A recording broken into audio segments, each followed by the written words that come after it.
प्यारे बच्चों, आज के इस वीडियो में क्रॉसिंग ओवर, जिसे हम जीन विनिमय कहते हैं, इस विषय पर आवश्यक जानकारी प्राप्त करेंगे। तो चलिए शुरू करते हैं आज का वीडियो।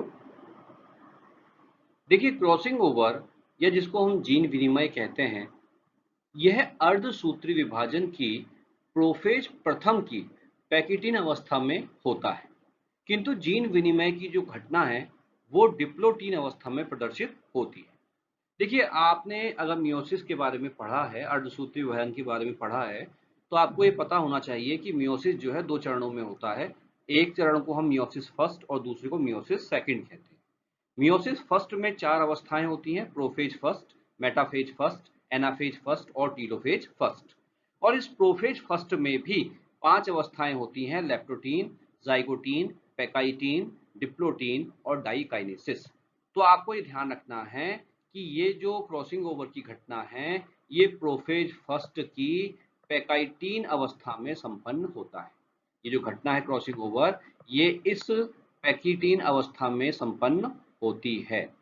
लेकिन जिस समय ये घटना संपन्न हो रही होती है, उस समय गुणसूत्रों के मध्य काफी तनाव होता है, काफी टेंशन होती है। तो पैकाइटीन में ये घटना संपन्न तो होती है, लेकिन हमको प्रदर्शित नहीं होती। प्रदर्शित होती है इसके बाद जो अगली अवस्था है, जिसको हम कहते हैं डिप्लोटीन। तो आपको ये ध्यान रखना है कि अगर आपसे पूछा जाए कि जीन विनिमय कब होता है, तो आप कहेंगे पैकिटीन अवस्था में। लेकिन दिखाई कब देता है, प्रदर्शित कब होता है, तो हम कहेंगे डिप्लोटीन अवस्था में। दूसरी बात आप ध्यान रखिएगा, क्रॉसिंग ओवर है क्या। देखिए, एक बहुत सिंपल लैंग्वेज में अगर कहा जाए तो हम ये कह सकते हैं कि संलग्न जीनों का पृथक होना, जो लिंक्ड जीन्स होते हैं उनका पृथक होना ही क्रॉसिंग ओवर कहलाता है। अब प्रश्न उठता है कि ये संलग्न जीन क्या है। देखिए, किसी भी गुणसूत्र में मौजूद जीनों का जो समूह होता है वो संलग्न जीन कहलाते हैं। और इन संलग्न जीनों की प्रॉपर्टी ये होती है कि ये एक दूसरे से पृथक होना नहीं चाहते। जब युग्मकों का निर्माण हो रहा होता है, युग्मक जनन की क्रिया हो रही होती है, तो गुणसूत्रों में मियोसिस की क्रिया होती है, अर्धसूत्री विभाजन की क्रिया होती है।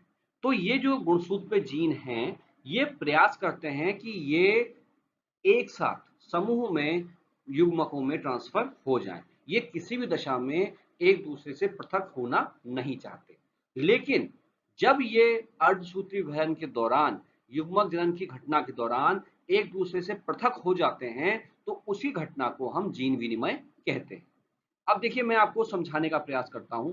मान लीजिए ये 2 समजात गुणसूत्र हैं। आप जानते हैं कि हमारे शरीर में 46 गुणसूत्र होते हैं, या दूसरी भाषा में हम कहते हैं कि 23 जोड़ी गुणसूत्र होते हैं।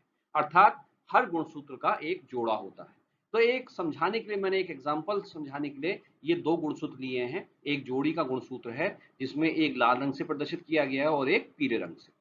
लाल रंग में ये ए बी सी डी, ये 4 गुणसूत्र में 4 जीन है। ये संलग्न जीन है, एक साथ हैं, साथ साथ रहना चाहते हैं, एक दूसरे से अलग होना नहीं चाहते। और दूसरा जो इसका समजात गुणसूत्र है, जो पीले रंग से प्रदर्शित है, इसमें स्मॉल ए, small B, small C, small D 4 gene हैं, और ये भी एक दूसरे के साथ रहना चाहते हैं, एक दूसरे से पृथक होना नहीं चाहते। तो ये जो है संलग्न जीन है। सामान्यतः जब युग्मक जनन की क्रिया होगी तो क्या होता है, ये जो जोड़ी है इनमें से एक गुणसूत्र एक युग्मक के पास और एक गुणसूत्र एक युग्मक के पास चला जाएगा, और ये जीन हूबहू ए बी सी डी हूबहू इस पूरे गुणसूत्र के साथ एक युग्मक में, और स्मॉल ए, small B, small C, small D एक साथ जो है इस गुणसूत्र में एक युग्मक के पास चले जाते हैं। लेकिन कभी कभी क्या होगा कि जब युग्मक जनन की क्रिया हो रही होती है, तो इन दोनों समजात गुणसूत्रों के बीच कुछ टुकड़ों की अदला बदली हो जाती है। गुणसूत्र के टुकड़ों की अदला बदली हो जाती है, और मैं दूसरी भाषा में ये कह सकता हूं, गुणसूत्र के टुकड़े मतलब जीन, कुछ जीनों की अदला बदली हो जाती है। अब आप यहां पे देखिए, ये जो दोनों समजात गुणसूत्र हैं, इनके बीच में क्या हुआ, टुकड़ों की अदला बदली हुई। स्मॉल ए इस गुणसूत्र के पास आ गया युग्मक जनन के दौरान, और कैपिटल ए इस ओर आ गया। तो कैपिटल ए कैपिटल बी ये जो सहलग्न जीन थे, इन दोनों ने एक दूसरे का क्या कर दिया, साथ छोड़ दिया। ये दोनों साथ रहना चाहते थे, लेकिन युग्मक जनन के दौरान ए जो जीन है कैपिटल ए, इसने इस कैपिटल बी का साथ छोड़ा और दूसरे गुणसूत्र में चला गया। इसी प्रकार से स्मॉल ए ने स्मॉल बी का साथ छोड़ा और स्मॉल ए इस गुणसूत्र को छोड़ करके इसके पास आ गया और कुछ इस प्रकार की संरचना आपकी बन गई, small A capital B capital C capital D, capital A small B small C small D. तो आप यहाँ देखेंगे कि जो गुणसूत्र हैं उनके टुकड़ों की अदला बदली हुई, जिस कारण से जो सहलग्न जीन है, जो लिंक्ड जीन है, वो भी एक दूसरे से पृथक हो गए। कैपिटल ए यहाँ से पृथक हो गया और स्मॉल ए यहाँ से पृथक हो गया। तो ये जो पृथक होने की घटना है, या दूसरी भाषा में गुणसूत्रों के टुकड़ों की अदला बदली है, या सहलग्न जीनों का पृथक होना है, इसी घटना को क्रॉसिंग ओवर या जीन विनिमय के नाम से जानते हैं। देखिए, एक और बहुत महत्वपूर्ण बात क्रॉसिंग ओवर के संबंध में, एक बहुत इंपॉर्टेंट पॉइंट है जो आपको समझना है कि पुनर्संयोजियों, रिकम्बिनेंट्स जिसको कहते हैं, के उत्पन्न होने का मूल कारण जीन विनिमय है। ये बहुत इंपॉर्टेंट पॉइंट है कि रिकम्बिनेंट्स के उत्पन्न होने का मूल कारण ही जीन विनिमय है, क्रॉसिंग ओवर है। अब ये समझने का प्रयास कीजिएगा। देखिए, आपको ये पता है कि हमारे शरीर में 23 जोड़ी गुणसूत्र पाए जाते हैं। 23 जोड़ी मतलब हर जोड़ी का, हर गुणसूत्र जोड़ी में होता है। जैसे मान लीजिए पहली जोड़ी, दूसरी जोड़ी, तीसरी जोड़ी, चौथी जोड़ी, पांचवी जोड़ी, छठी जोड़ी, सातवीं जोड़ी, आठवीं जोड़ी, इस प्रकार से 23 जोड़ी होती हैं। हर जोड़ी में 2 गुणसूत्र होते हैं। इस प्रकार से टोटल गुणसूत्र कितने होते हैं हमारे शरीर में? 46। क्लियर हो गया? जब हमारे शरीर में युग्मक बनते हैं, मेल के शरीर में शुक्राणु, फीमेल के शरीर में अंडे बनते हैं, तो अर्धसूत्रीय वहन के दौरान बनते हैं, ये मैंने आपको बताया। और इस अवस्था में क्या होता है, ये हर जोड़ी का गुणसूत्र जो है एक एक जो है युग्मक में चला जाता है। मान लीजिए किसी पुरुष के शरीर में शुक्राणु बन रहा है, ठीक है ना? तो ये जो शुक्राणु बनते हैं, हर जोड़ी का जो गुणसूत्र है उनमें से एक गुणसूत्र, एक इस जोड़ी से, एक इस जोड़ी से, एक इस जोड़ी से, एक इस जोड़ी से, एक इस जोड़ी से, एक इस जोड़ी से, एक इस जोड़ी से और एक इस जोड़ी से इस शुक्राणु में ट्रांसफर हो जाएंगे। तो 23 जोड़ी हमारे शरीर में है, तो 23 जोड़ी में हर जोड़ी का एक गुणसूत्र एक युग्मक में जाएगा। तो कितने गुणसूत्र हो जाते हैं युग्मक में? 23 हो जाते हैं, क्योंकि हर जोड़ी का एक जा रहा है। तो ये ध्यान रखना है कि हमारे शरीर में जो युग्मक बनते हैं उसमें गुणसूत्र कितने आएंगे? 23 आएंगे, क्योंकि जोड़ी का एक गुणसूत्र आता है। ठीक हो गया? मैंने आपको ये भी समझाया कि गुणसूत्र में जो जीन होते हैं उनमें वो जीन जो साथ रहना चाहते हैं, अलग नहीं होना चाहते, साथ ही साथ युग्मक में ट्रांसफर होना चाहते हैं, वो सहलग्न जीन कहलाते हैं। मान लीजिए यहाँ ये एग्जाम्पल में मैंने आपको 2 गुणसूत्र दिखाए, ठीक है? जब ये युग्मक में ट्रांसफर होते हैं तो क्या स्थिति बन सकती है, आप इसको समझिए। जबकि मैंने अभी आपको समझा दिया कि युग्मक जनन के दौरान 23 जोड़ी के गुणसूत्रों में एक एक गुणसूत्र ट्रांसफर होता है युग्मक में। अब उसी 23 जोड़ी में से एक गुणसूत्र की स्थिति में आपको समझाने का प्रयास कर रहा हूं। मान लीजिए एक जोड़ी में ये 2 गुणसूत्र हैं, इस गुणसूत्र में ए बी सी डी ये 4 जीन है और इस गुणसूत्र में स्मॉल ए small B small C small D ये 4 जीन है। ठीक हो गया? ये लिंक्ड जीन है, सहलग्न जीन है चारों, और यहाँ ये सहलग्न जीन है चारों। अब अगर युग्मक जनन के दौरान इन 2 गुणसूत्रों की कंडीशन को हम देखें तो क्या हो सकता है? मैंने आपसे कहा इन दोनों में से एक गुणसूत्र ही युग्मक में जाएगा, ठीक है? तो एक युग्मक मान लीजिए आपका ये बना पहला वाला, इसमें क्या हुआ, इन दोनों गुणसूत्रों में से ये वाला गुणसूत्र पूरा का पूरा हूबहू इसके पास चला गया, इस युग्मक के पास चला गया। एक संभावना ये बनी कि इन दोनों गुणसूत्रों में से ये वाला गुणसूत्र पीला वाला इन चारों जीनों को लेकर के इस युग्मक में चला गया। 2 संभावनाएं बन गई। तीसरी संभावना क्या बन सकती है, यदि ये सहलग्न जीन एक दूसरे से पृथक हो जाएं, ए बी से पृथक हो जाए और स्मॉल ए स्मॉल बी से पृथक हो जाए और इन दोनों के बीच में टुकड़ों की अदला बदली हो जाए, जिसको हम क्रॉसिंग ओवर कहते हैं, तो क्या स्थिति बन जाएगी कि स्मॉल ए इस गुणसूत्र के पास आ जाएगा और कैपिटल ए इसके पास आ जाएगा। उस दशा में क्या होगा, small A capital B capital C capital D, और यहाँ क्या आ जाएगा, capital A small B small C small D. और फिर ये समझ लीजिए कि ये वाला जो गुणसूत्र है स्मॉल ए के साथ ही युग्मक में चला गया और एक युग्मक में हो सकता है ये वाला गुणसूत्र चला जाए। तो 4 प्रकार के युग्मक बन सकते हैं एक युग्मक में। Capital A capital B capital C capital D चारों सहलग्न जीन, एक गुणसूत्र में पूरा का पूरा पीला वाला गुणसूत्र, और एक में क्या हुआ, क्रॉसिंग ओवर के बाद के small A, capital B, capital C, capital D, ये गुणसूत्र आ गया। और चौथा युग्मक ऐसा बन सकता है जिसमें capital A, small B, small C, small D, ये चारों जीन आ गए। अब अगर आप ये बनने वाले चारों शुक्राणुओं को देखें तो आप ये पाएंगे कि ये वाला जो युग्मक बना, ये वाला जो शुक्राणु बना, ये हूबहू इस गुणसूत्र के समान है। ये किसके गुणसूत्र है? पैतृक के पिता के समान है, पिता के गुणसूत्र हैं। तो ये वाला जो गुणसूत्र है हूबहू पिता के समान है। ये वाला गुणसूत्र भी हूबहू किसके समान है? पिता के समान है। तो ये बिल्कुल पैतृक के समान है, इसमें कोई नयापन नहीं आया। लेकिन ये जो दोनों युग्मक हैं, इनमें जो गुणसूत्र गए वो इन दोनों गुणसूत्रों के मिलने से बने हुए गुणसूत्र हैं। इन दोनों गुणसूत्रों के रिकम्बाइन होने से, पुनर्संयोजित होने से, क्योंकि देखिए capital A, capital B, capital C, capital D, ये पूरा यहां नहीं गया, बल्कि इनके बीच में टुकड़ों की क्या हो गई? अदला बदली होने के फलस्वरूप जो गुणसूत्र आपका बना वो इस युग्मक में गया और एक इस युग्मक में गया। तो आप ये देखेंगे कि इन दोनों गुणसूत्रों में, इन दोनों शुक्राणुओं में जो गुणसूत्र हैं वो रिकम्बाइन होके बने हैं। वो दोनों गुण पैतृक के जो दोनों गुणसूत्र हैं उनके बीच क्रॉसिंग ओवर होने के फलस्वरूप जो रिकम्बाइन गुणसूत्र है वो इन शुक्राणुओं में गया। तो यहां देखने वाली बात है कि ये दोनों जो युग्मक हैं ये पैतृक के समान है। अभी जैसे पैतृक का गुणसूत्र वैसा ही गुणसूत्र इनके पास है। और ये जो दो गुणसूत्र बने ये जो है क्रॉसिंग ओवर के बाद बने। तो ये जो दोनों गुणसूत्र हैं, फर्टिलाइजेशन जब इनका अंड के साथ होगा, माता के अंड के साथ होगा, तो ये रिकम्बिनेशन के फलस्वरूप रिकम्बिनेंट्स को जन्म देंगे। क्योंकि इनमें जो लक्षण होंगे, इन युग्मकों से बनने वाली जो संतानों में लक्षण होंगे वो पूरी की पूरी तरीके से बिल्कुल हूबहू जो है पैतृक के समान नहीं होंगे, उनमें जीनों की अदला बदली हुई है। तो यहाँ ये ध्यान रखना। लेकिन जबकि ये जो गुणसूत्र हैं, इनमें ये गुणसूत्र जिस युग्मक में गए, जब वो अंड के साथ फर्टिलाइज होंगे तो उसकी जो लक्षण होंगे वो हूबहू पैतृक के समान होंगे। तो यहाँ ध्यान रखना है कि जो रिकम्बिनेंट्स पैदा हुए, आप देख रहे हैं इन दोनों युग्मकों के निषेचन के फलस्वरूप जो संतान बनेगी वो रिकम्बिनेंट होगी। अभी आगे भी हम डिस्कस करेंगे। तो ये रिकम्बिनेंट कैसे बने? क्योंकि इन दोनों गुणसूत्रों के बीच में क्या हुआ? क्रॉसिंग ओवर हुआ। तो ये ध्यान रखिए कि रिकम्बिनेंट्स की जो उत्पत्ति होती है वो भी मूल कारण क्या है उसका? जीन का विनिमय। अब देखिए ये तीन डायग्रामों के माध्यम से एक और महत्वपूर्ण पॉइंट मैं आपको समझा रहा हूं।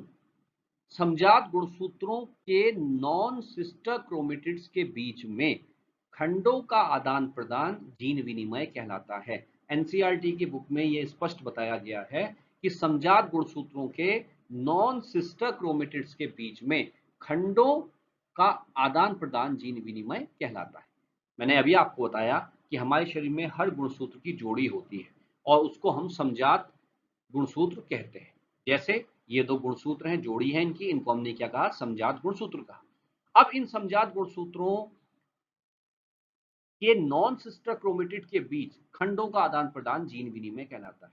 देखिए एक बात आप ध्यान रखिएगा। पहली बात तो जैसा मैंने आपसे कहा कि ये जो दोनों गुणसूत्र हैं इस समय ये टेट्रावैलेंट अवस्था में है। टेट्रावैलेंट मतलब चार भुजाएं, टेट्रा मतलब चार, वैलेंट मतलब भुजा। आप देख रहे हैं इस समय जनरली जो गुणसूत्र होते हैं वो आपको एक रेखा के रूप में, जो गुणसूत्र होते हैं वो आपको रेखा के रूप में प्रदर्शित होते हैं। ये देखिए गुणसूत्र का जोड़ा, ठीक है। लेकिन जब ये मियोसिस अवस्था में जाते हैं, कोशिका विभाजन अवस्था में जाते हैं, तो ये गुणसूत्र जो है दो क्रोमेटिड्स में क्या हो जाते हैं? बट जाते हैं। दोनों गुणसूत्र जो है क्रोमेटिड्स में क्या होते हैं? बट जाते हैं। और इस कारण से जैसे ये अवस्था बाइवेलेंट अवस्था कहलाएगी क्योंकि दो भुजाएं दिखाई दे रही हैं। और जब प्रत्येक गुणसूत्र जो है क्रोमेटिड्स में बढ़ जाता है तो कितनी भुजाएं दिखाई दे रही हैं आपकी? चार, एक, दो, तीन, चार। तो ये भी आपको ध्यान रखना है कि ये जो मियोसिस की घटना है, मियोसिस की घटना में जो आपकी क्रॉसिंग ओवर की घटना है ये तब घटित होती है जब गुणसूत्र किस अवस्था में होते हैं? टेट्रावैलेंट अवस्था में होते हैं, चार भुजयी अवस्था में होते हैं। आप देखिए यहाँ दोनों गुणसूत्र में आपकी क्रोमेटिड्स दिखाई दे रहे हैं। एक क्रोमेटिड ये, एक क्रोमेटिड आपका ये।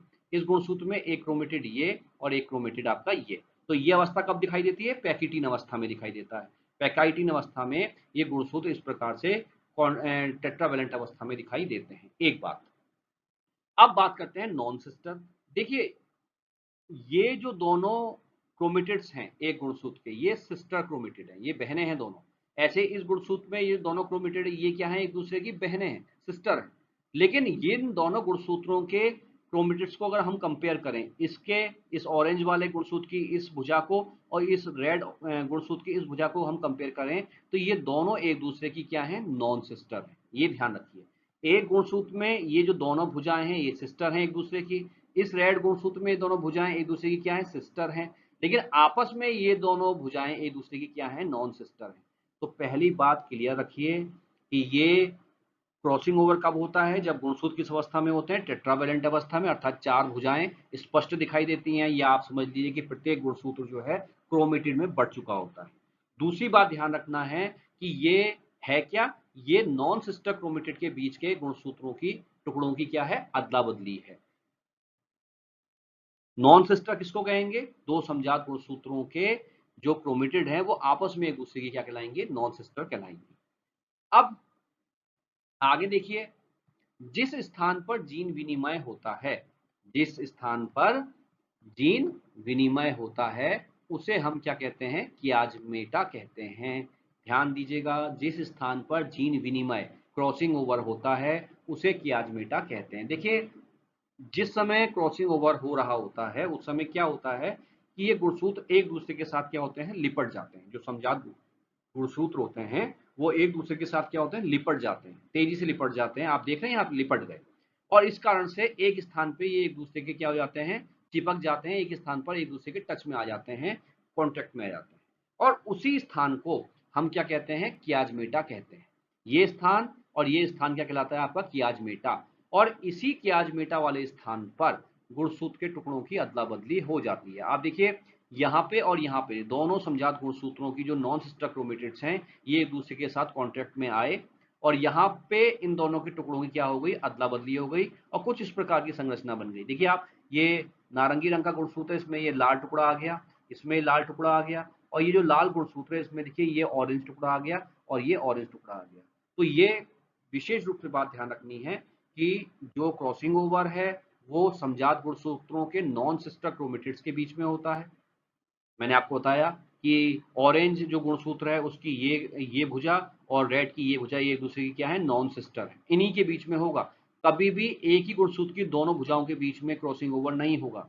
दूसरी बात, टेट्रावेलेंट अवस्था में होगा, जब गुणसूत्र जो है अपने क्रोमेटिड्स में बटे, उसी समय जो है ये स्थिति आएगी क्रॉसिंग ओवर की। और तीसरी बात ध्यान रखिएगा कि क्रॉसिंग ओवर जिस स्थान पे होता है उसको हम क्या कहते हैं, कियाज्मेटा कहते हैं। इस स्थान को हम क्या कहते हैं, कियाज्मेटा कहते हैं, क्योंकि इस समय जब ये एक दूसरे से लिपट जाते हैं तो तनाव पैदा होता है इनके बीच में, और इसी स्थान पर गुणसूत्र टूट करके इनके टुकड़ों की क्या हो जाती है, अदला बदली हो जाती है। तो जिस स्थान पे जीन विनिमय होता है उसे हम कियाज्मेटा कहते हैं।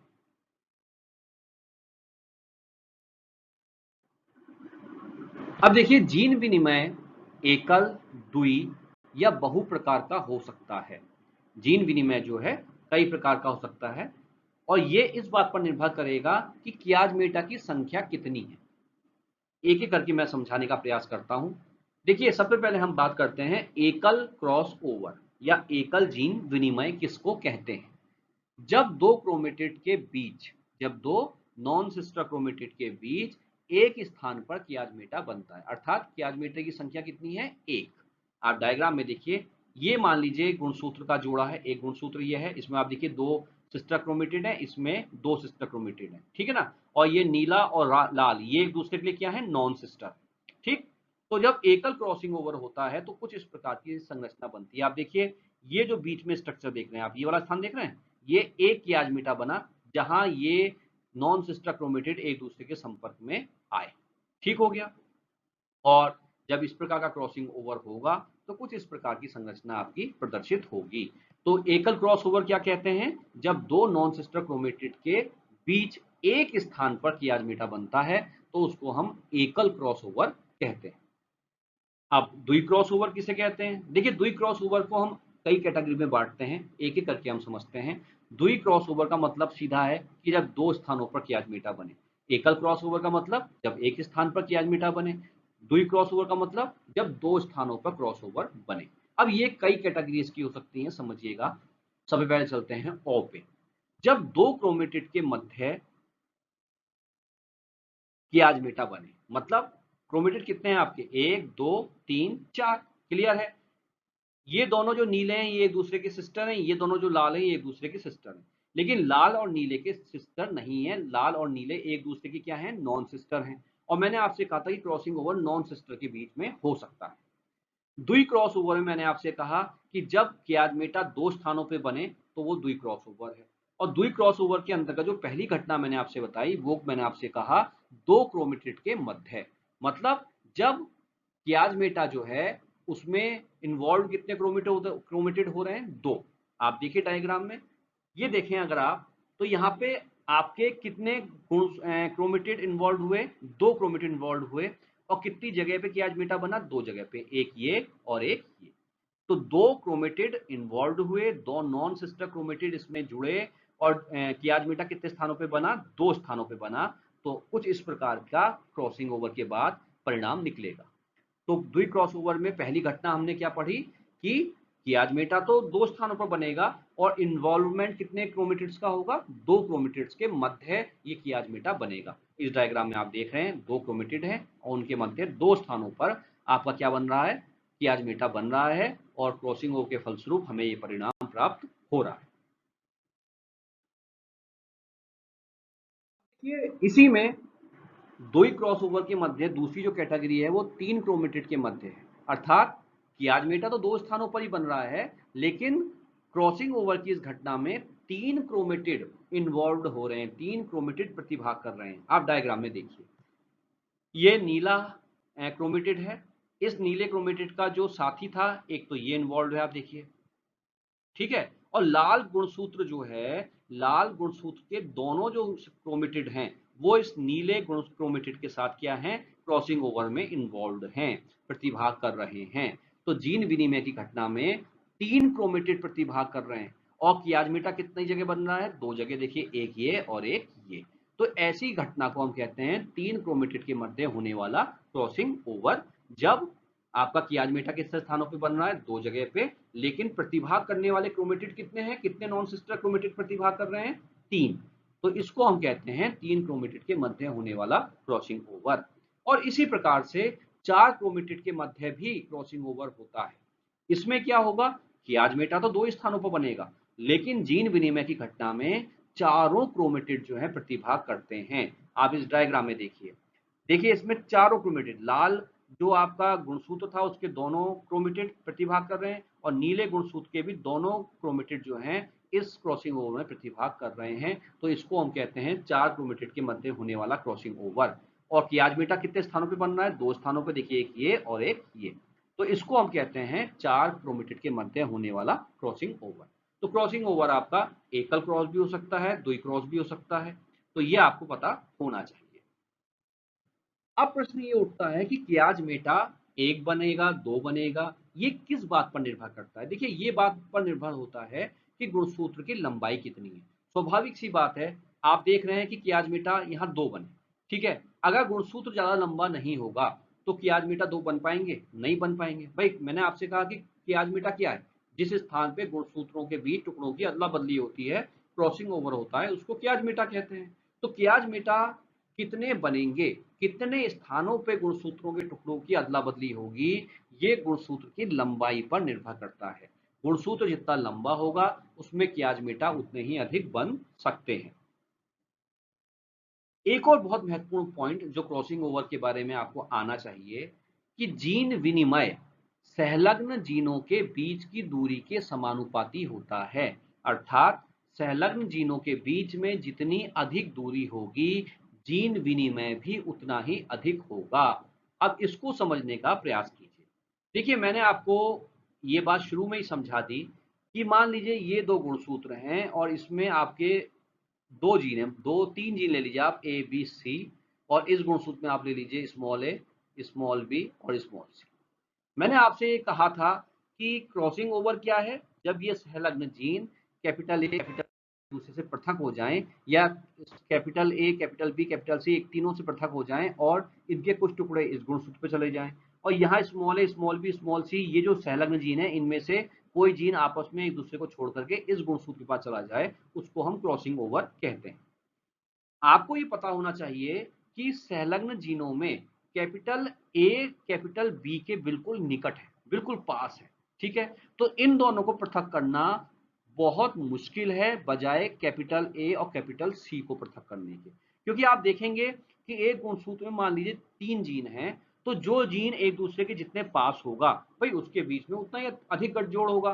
कैपिटल ए को कैपिटल बी से पृथक करना बहुत मुश्किल है, लेकिन कैपिटल ए को कैपिटल सी से पृथक करना थोड़ा आसान है, क्योंकि इनके बीच की दूरी क्या है, ज्यादा है। स्मॉल ए को स्मॉल बी से या स्मॉल बी को स्मॉल ए से पृथक करना टफ है, क्योंकि ये एक दूसरे के बहुत पास है, एक दूसरे से ज्यादा जुड़े हुए हैं। लेकिन स्मॉल ए को स्मॉल सी से अलग करना आसान होगा, क्योंकि इनके बीच की दूरी क्या है, ज्यादा है। तो ये ध्यान रखिएगा कि जीनों के बीच की दूरी जितनी ज्यादा होगी उनको अलग करना हमारे लिए उतना ही आसान होगा, उनको पृथक करना उतना ही आसान होगा। अगर मान लीजिए एक और मैं चित्र दिखाऊं, मान लीजिए ये है, इस पे यहाँ पे ए है, यहाँ पे बी है, यहाँ पे सी है, यहाँ पे डी है, यहाँ पे ई है। तो ए और ई को अलग करना बहुत आसान होगा बजाय ए और बी के। ए और डी को अलग करना आसान होगा बजाय ए और बी के। क्योंकि क्यों हो रहा है आसान, ए और ई को अलग करना आसान क्यों है, ए को ई से अलग करना आसान क्यों, क्योंकि इनके बीच की दूरी ज्यादा है, इनके बीच में प्यार कम है, इनके बीच में मोहब्बत कम है, एक दूसरे से बहुत दूर है। लेकिन ए और बी बिल्कुल पास पास है, तो इनके बीच में गठजोड़ मजबूत बंधन ज्यादा तेज होगा। तो ये ध्यान रखना कि संलग्न जीन जितने एक दूसरे से दूर होंगे उनके बीच जीन विनिमय होने की संभावना उतनी ही ज्यादा होती है। इसलिए हम कहते हैं कि जीन विनिमय जो है संलग्न जीनों के बीच की दूरी के क्या है, समानुपाती है। अर्थात संलग्न जीन एक दूसरे से जितने दूर होंगे जीन विनिमय उतना ही अधिक होगा। देखिए क्रॉसिंग ओवर को लेके एक बहुत महत्वपूर्ण सिद्धांत दिया जाता है, उसके बारे में थोड़ा पढ़ लेते हैं, जिसको हम स्ट्रेन या कियाजमा टाइप सिद्धांत कहते हैं। यह सिद्धांत डार्लिंगटन नामक वैज्ञानिक ने दिया था, और उन्होंने क्या कहा था, उन्होंने कहा था कि जाइगोटीन अवस्था में गुणसूत्रों के बीच, जाइगोटीन अवस्था में मैंने आपसे कहा था कि प्रोफेज फर्स्ट में 5 अवस्थाएं होती हैं, लेप्टोटीन, जाइगोटीन, पैचिटीन, डिप्लोटीन और डाइकाइनेसिस। तो जाइगोटीन अवस्था में गुणसूत्रों के बीच, समजात गुणसूत्रों के बीच आकर्षण बल क्या होता है, बढ़ जाता है, जो पैकिटीन अवस्था में चरम पे पहुंच जाता है, जिससे गुणसूत्र दृढ़ता से एक दूसरे से क्या होते हैं, लिपट जाते हैं। और जब ये दोनों समजात गुणसूत्र पैकिटीन अवस्था में एक दूसरे से लिपटते हैं तो उनके बीच में तनाव बढ़ता है, जिस कारण से जो समजात गुणसूत्र हैं वो कुछ स्थानों पर क्या होते हैं, टूट जाते हैं, और टूटने के बाद फिर से दूसरे स्थान पर क्या होता है, मिल जाते हैं। तो इस प्रकार से गुणसूत्रों के टूटने और फिर से मिलने से जीन विनिमय की घटना होती है। भाई स्वाभाविक सी बात है, आपने इसे पढ़ ही रखा है पहले से कि क्रॉसिंग ओवर में क्या होता है, गुणसूत्र के टुकड़ों की क्या होती है, अदला बदली होती है। दो समजात गुणसूत्र के बीच टुकड़ों की अदला बदली होती है। तो डार्लिंगटन ने यह कहा कि जो समजात गुणसूत्र होते हैं पैकिटीन अवस्था में एक दूसरे से लिपट जाते हैं, और वो इतना दृढ़ता से लिपटते हैं कि उनके बीच में फिर टेंशन क्रिएट होती है, तनाव पैदा होता है, जिस कारण से गुणसूत्र क्या होते हैं, कुछ टुकड़े कुछ स्थानों पे क्या होते हैं, टूट जाते हैं, और टूटने के बाद उनका पुनर्मिलन होता है दूसरे गुणसूत्र के साथ। तो इसी गुणसूत्र के टूटने और फिर से जुड़ जाने को ही हम क्या कहते हैं, क्रॉसिंग ओवर कहते हैं। ये कियाजमा टाइप सिद्धांत था जो डार्लिंगटन द्वारा प्रस्तुत किया गया। देखिए टीएच मॉर्गन ने ड्रोसोफिला पे अनेक प्रयोग किए, आपने ये पढ़ा होगा।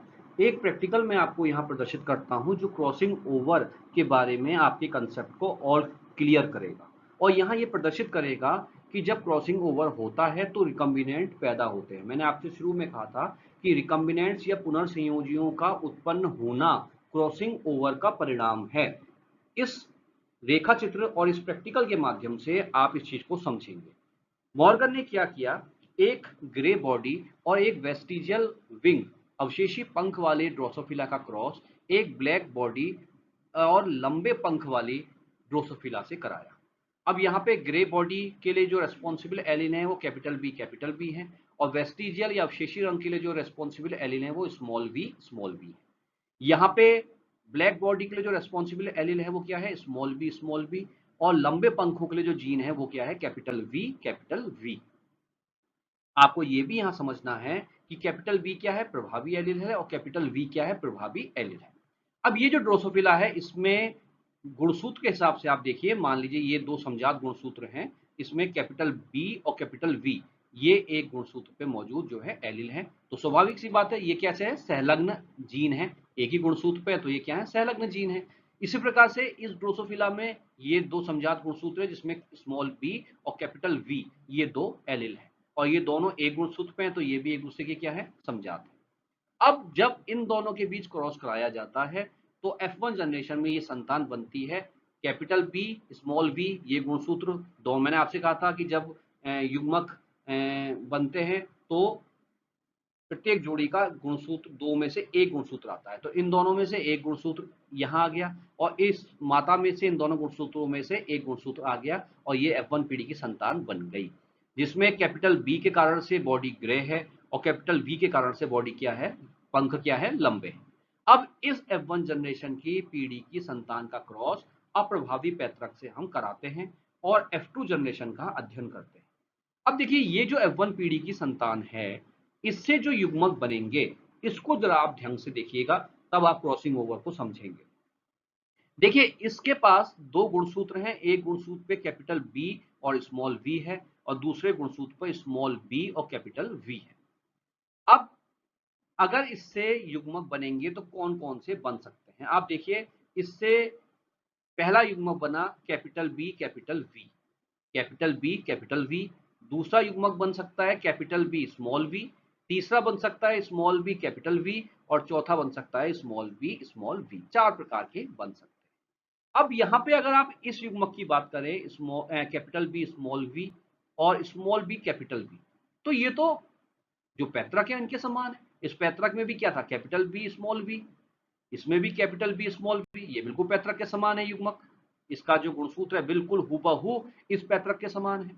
और ये जो युग्मक बना, इसका जो गुणसूत्र है स्मॉल बी कैपिटल वी, ये बिल्कुल इस पैतृक के समान है। तो ये दोनों जो युग्मक हैं, इनकी जो जीन्स हैं वो हूबहू बिल्कुल पैतृक के समान है, इसमें कोई अंतर नहीं आया। जैसा पैतृक में था, बिल्कुल इन दोनों युग्मकों में जो गुणसूत्र है वो बिल्कुल वैसा ही है। लेकिन अगर आप इस गुणसूत्र इस युग्मक को देखें, तो इसमें कैपिटल बी कैपिटल वी के साथ आ गया, जबकि ना इसमें दोनों पैतृकों में से किसी में भी कैपिटल बी और कैपिटल वी दोनों जीन प्रभावी, दोनों एलील साथ साथ नहीं थे।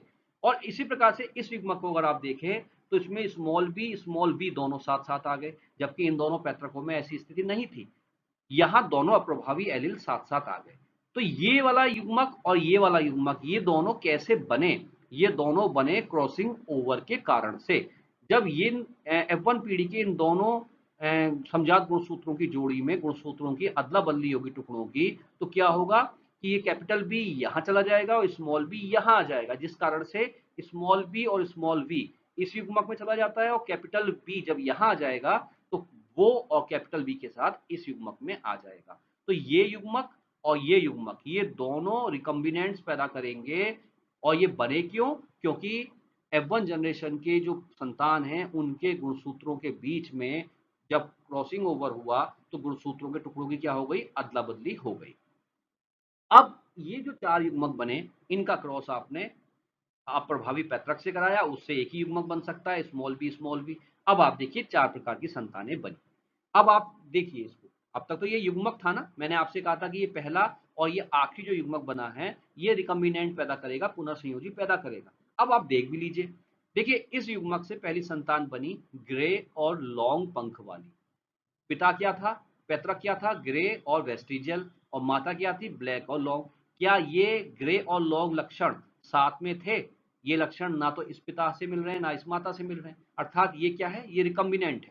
इसी प्रकार से लास्ट वाला मैंने आपसे कहा था कि ये युग्मक पैदा हुआ है क्रॉसिंग ओवर के फलस्वरूप, तो आप इससे जब ये युग्मक इस युग्मक से मिलकर संतान पैदा करता है, तो आप इसके लक्षण देखिए, ब्लैक बॉडी और वेस्टिजियल विंग, जबकि वेस्टिजियल विंग किसके साथ था, ग्रे बॉडी के साथ। तो ये जो संतान है, ये भी ना इस पैतृक से मिलती है ना इस पैतृक से मिलती है, तो ये भी क्या है, रिकम्बिनेंट है। और ये संतान पैदा किस युग्मक से हुई, इस युग्मक से हुई जो क्रॉसिंग ओवर के फलस्वरूप ये युग्मक बना। जबकि ये जो दोनों युग्मक बने, इनको अगर आप देखें तो इनसे जो संतान बनी ग्रे वेस्टिजियल बॉडी, वो इस पैतृक के समान है, और दूसरी संतान ब्लैक और लॉन्ग बॉडी वो इस पैतृक के समान है। तो आप देख रहे हैं कि ये जो दोनों युग्मक बने थे, इन युग्मकों में F1 जनरेशन से जब ये युग्मक बने तो इनमें जो गुणसूत्र आए वो हूबहू वैसे के वैसे ही आ गए बिना क्रॉसिंग ओवर के। लेकिन ये वाला युग्मक और ये वाला युग्मक जो बना, ये कैसे बना? ये इन दोनों गुणसूत्रों के बीच गुणसूत्रों के टुकड़ों की अदला बदली के फलस्वरूप ये दोनों युग्मक बने, और इसी कारण से इन दोनों युग्मकों से जो संतानें बनी वो कैसी बनी है? रिकम्बिनेंट बनी है। तो ये आपको पता होना चाहिए कि क्रॉसिंग ओवर के कारण से ही हमको क्रॉसिंग ओवर के कारण से ही हमको ये वाली और ये वाली जो संतान मिली, जिसको हमने क्या कहा? रिकम्बिनेंट कहा। ये हमें क्रॉसिंग ओवर के कारण से ही मिली। अगर इन F1 जनरेशन के गुणसूत्रों के बीच क्रॉसिंग ओवर नहीं होता तो ये वाला युग्मक हमको नहीं मिलता, और ये दोनों युग्मक नहीं मिलते तो ये जो रिकम्बिनेंट मिले हैं ये हमको नहीं मिलते। आप देखिए ये जो दोनों पैतृक हैं, ये जो दोनों संतानें हैं, ये इन पैतृकों के समान है। तो ये चीज आपको समझनी है कि रिकम्बिनेंट्स जो बनते हैं वो तभी बनते हैं जब गुणसूत्रों के बीच में युग्मक जनन के दौरान अर्धसूत्रीय विभाजन की क्रिया होती है। अब थोड़ा सा हम रेशो समझ लेते हैं। देखिए ये जो दोनों बीच की जो संतानें बनी, जो पैतृक के समान है, जिसको हम पैतृक संयोजी कहते हैं, पैतृक के समान है, ये 83% बनती है। जबकि जो रिकम्बिनेंट्स होते हैं, ये जो दोनों संतानें बनी, इस टाइप की संतानें लगभग 17% बनती हैं। यहां आप एक बात ध्यान रखिएगा कि क्रॉसिंग ओवर तो होगा, क्रॉसिंग ओवर तो होगा, पुनर्संयोजी क्रॉसिंग ओवर के फलस्वरूप बनेंगे, लेकिन हमेशा हमको ये ध्यान रखना है कि किसी भी दशा में जो रिकम्बिनेंट्स बनते हैं उनकी प्रतिशतता 50% से ज्यादा कभी नहीं हो सकती। जो संतानें बनती हैं उनमें कुछ पैतृक संयोजी होती हैं और कुछ रिकम्बिनेंट्स होती हैं। तो जो रिकम्बिनेंट्स होती हैं उनका प्रतिशत कभी भी 50% से अधिक नहीं होता। और तीसरी बात मैं फिर से रिवाइज कर रहा हूं कि पुनर्संयोजी का प्रकट होना जीन विनिमय को प्रदर्शित करता है। ये जो रिकम्बिनेंट बने हमारे, जो हूबहू ना इस पैतृक के समान है ना इस पैतृक के समान है, इन दोनों के जीन्स का मिश्रण है, ये दो संतानें रिकम्बिनेंट कहलाती हैं। और ये इसलिए बनी क्योंकि गुणसूत्रों के बीच क्रॉसिंग ओवर की घटना घटित हुई। अब देखिए जीन विनिमय को प्रभावित करने वाले कारक क्या क्या हो सकते हैं, वो कौन से फैक्टर हैं जो क्रॉसिंग ओवर को प्रभावित करते हैं? नंबर एक, लिंग। ऐसा माना जाता है, ऐसा देखा गया है प्रयोगों में कि मादाओं में जीन विनिमय ज्यादा होता है, फीमेल्स में जो क्रॉसिंग ओवर होता है उसकी घटना ज्यादा होती है, वो भी विशेषकर युवा फीमेल्स में, जो फीमेल यंग होती हैं उनमें जीन विनिमय की घटना क्या होती है? ज्यादा होती है। इसके अलावा अगर तापमान बहुत अधिक हो जाए या तापमान बहुत कम हो जाए तो दोनों ही दशा में क्रॉसिंग ओवर की जो फ्रीक्वेंसी है, जो आवृत्ति है, वो क्या होती है? बढ़ जाती है। तो पहला आपको पता होना चाहिए कि फीमेल्स में, और वो भी यंग फीमेल्स में, क्रॉसिंग ओवर ज़्यादा होता है। और दूसरी बात मैंने आपसे कही कि तापमान अगर बहुत अधिक है या बहुत कम है तो भी जीन विनिमय क्या होता है? ज़्यादा होता है। एक्स विकिरण। देखिए एक्स विकिरण भी जीन विनिमय की संभावना को बढ़ा देता है, क्रॉसिंग ओवर की संभावना को बढ़ा देता है। और अंत में रेडियम विकिरण, रेडियम विकिरण से भी क्रॉसिंग ओवर की घटना क्या होती है? बढ़ जाती है। तो ये चार फैक्टर आप ध्यान रखिए, जो मेन फैक्टर्स हैं चार, कि फीमेल्स में, यंग फीमेल्स में ज़्यादा, तापमान बहुत अधिक या कम होने पर, एक्स विकिरण या रेडियम विकिरण के कारण से क्रॉसिंग ओवर की घटना क्या होती है? बढ़ जाती है। अब हम बात करते हैं जीन विनिमय का महत्व। देखिए जीन विनिमय के महत्व में पहला पॉइंट कि ये गुणसूत्र पथ जीन के रेखीय क्रम में पाए जाने को प्रमाणित करता है। मैंने आपको अपने पहले वीडियोस में बताया था कि जो गुणसूत्र होता है उस पे जीन जो है लाइनियर क्रम में लगे होते हैं। लाइनियर क्रम का मतलब क्या है? एक गुणसूत्र है और इसमें जीन लगे हैं ए, बी, सी, डी। ये देखिए आप लाइनियर क्रम में लगे हैं, रेखीय क्रम में लगे हैं। तो ये बात हमको ध्यान रखनी है कि क्रॉसिंग ओवर की जो घटना है वो ये सिद्ध करती है कि गुणसूत्रों पर जो जीन होते हैं वो रेखीय क्रम में, लाइनियर क्रम में व्यवस्थित होते हैं। नंबर दो, इससे विविधता उत्पन्न होती है, वेरिएशन उत्पन्न होती है, जो जैव विकास के लिए महत्वपूर्ण है। बहुत इंपॉर्टेंट पॉइंट है। देखिए आप जानते हैं कि आपके शरीर में प्रत्येक जोड़ी गुणसूत्र जो है वो जोड़ी में होता है, और उस जोड़ी में एक गुणसूत्र माता से आता है, एक पिता से आता है। मान लीजिए आपके शरीर में एक गुणसूत्र है ये, जोड़ा है। तो इसमें ये जो गुणसूत्र आया है ये आपके फादर से आया है, और उस जोड़ी का जो दूसरा गुणसूत्र है ये आपकी मदर से आया है। ठीक है। अगर इन दोनों गुणसूत्रों के बीच क्रॉसिंग ओवर होता है, अगर इन दोनों गुणसूत्रों के बीच क्रॉसिंग ओवर होता है, तो आपके युग्मकों में जब ये दोनों समजात गुणसूत्र अलग होंगे तो क्या होगा? आप आपके इस युग्मक में आपके माता पिता दोनों के जीन मिल करके जाएंगे, और इस युग्मक में भी आपके माता पिता के जीन मिल करके जाएंगे। आपकी बात समझ में आ रही है? मैंने आपसे क्या कहा? मेरा कहने का मतलब ये है कि आपके शरीर में मान लीजिए एक जोड़ी ये गुणसूत्र है, तो प्रत्येक जो 23 जोड़ी हैं उनमें प्रत्येक जोड़ी में एक गुणसूत्र जो है पिता से आता है और एक माता से आता है। ठीक है। अब ये दोनों गुणसूत्र हैं, एक पिता का एक माता का आपके शरीर में। अब जब आपके शरीर में युग्मक बनते हैं तो ये दोनों गुणसूत्र अलग होंगे, एक युग्मक में ये गुणसूत्र चला जाएगा, एक युग्मक में ये गुणसूत्र चला जाएगा। अगर क्रॉसिंग ओवर नहीं होगा तो ये जो युग्मक बना, इसमें जो गुणसूत्र गया हूबहू आपके पिता के समान है, और इस युग्मक में जो गुणसूत्र गया वो हूबहू आपकी माता के समान है। तो कोई अंतर नहीं आया, पीढ़ी दर पीढ़ी वही लक्षण चले जा रहे हैं। लेकिन अगर आपकी इस जोड़ी के गुणसूत्रों में गुणसूत्रों के टुकड़ों की अदला बदली होती है, कुछ जीन इस गुणसूत्र से इसके पास और कुछ जीन इस गुणसूत्र से इसके पास चले जाते हैं, तो इस युग्मक में आधे लक्षण आपके पिता के, आधे लक्षण आपके माता के। इस युग्मक में आधे लक्षण आपके पिता के, आधे लक्षण आपके माता के आ जाएंगे। अर्थात आपसे बनने वाले जो युग्मक हैं उनमें विभिन्नताएं पैदा हो जाएंगी, वेरिएशन पैदा हो जाएंगी। और जब विभिन्नताएं और वेरिएशन पैदा होंगी तो जैव विकास होगा, क्योंकि आप जानते हैं जब विभिन्नताएं डेवलप होती हैं तभी जीव का क्या होता है? विकास होता है। वरना अगर विभिन्नताएं डेवलप नहीं होंगी तो पीढ़ी दर पीढ़ी बिल्कुल लक्षण एक जैसे रहेंगे, तो जैव विकास होने का मतलब ही नहीं है। जैव विकास तभी संभव है जब जीन्स की अदला बदली होगी, गुणसूत्रों के टुकड़ों की अदला बदली होगी और रिकम्बिनेंट्स बनेंगे, वेरिएशंस डेवलप होंगी। तो ये ध्यान रखना है कि जैव विकास के लिए विभिन्नताएं उत्पन्न होना महत्वपूर्ण है, और विभिन्नताएं उत्पन्न होने के लिए आपका क्रॉसिंग ओवर महत्वपूर्ण है। इसके सहयोग से लिंकेज मैप बना सकते हैं। इसके सहयोग से हम लिंकेज मैप बना सकते हैं। लिंकेज मैप किसको कहते हैं इसके बारे में आपको अपने अगले वीडियो में मैं समझाऊंगा, लेकिन फिलहाल आप इतना समझिए कि जीन विनिमय के सहयोग से हम लिंकेज मैप बना सकते हैं। इसकी आवृत्ति से, इसकी फ्रीक्वेंसी से गुणसूत्र पर जीन की स्थिति निर्धारित की जा सकती है। एक गुणसूत्र में जीन कहाँ कहाँ पर हैं, ये इस बात से हम अंदाजा लगा सकते हैं, हम फिक्स कर सकते हैं कि जीन विनिमय की आवृत्ति कितनी है, जीन विनिमय की फ्रीक्वेंसी क्या है। इस आधार पर हम गुणसूत्र पर जीन की स्थिति को निर्धारित कर सकते हैं। वीडियो के माध्यम से मैंने क्रॉसिंग ओवर के बारे में आपको विस्तार से जानकारी दी। अगर आपको ये वीडियो पसंद आया तो इसे लाइक कीजिए, कमेंट कीजिए और चैनल को सब्सक्राइब कीजिए। धन्यवाद।